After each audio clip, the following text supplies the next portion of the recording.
ผมเอิ้นเครื่องขั่วหนูพวกนี้คือหัวใจหลักของอ้อมหนูมื้อนี้ครับถ้าไผจำสูตรนี้ได้ไปเฮ็ดกินบ่ผิดหวังแน่นอนหอมแดงใบมะกรูดตะไคร้ข่าพริกตำใส่กันบ่ต้องละเอียดหลายบ้านเฮาเฮ็ดง่ายๆกินง่ายๆฟ้าวเฮ็ดฟ้าวกินถ้าเฮ็ดยากมันสิลำบากผู้เฮ็ดสะดวกแบบใดมักแบบใดเฮ็ดแบบนั้นเลยสูตรเฮ็ดแนวกินมันก็ปานหลายเซนไผหลายเซนมันนั่นล่ะครับแซ่บของเฮากับของเขาบ่คือกันแต่สำหรับผมนี่ล่ะคือแนวกินอีสานดั้งเดิมสูตรขั่วอ้อมหนูบ้านๆ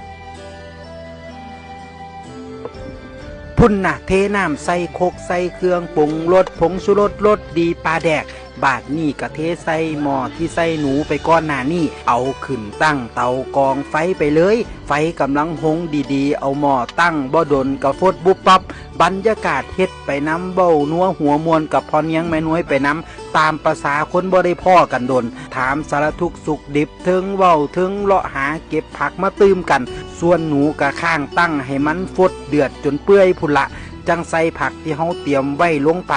เทิงผักชีลาวผักคาดใบอีเลือดบักแข้งผักไส้โอ้ย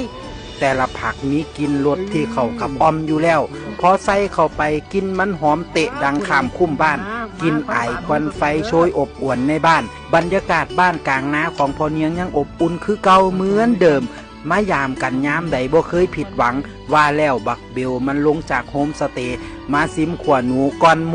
จังแม่นมึงหู้เวลา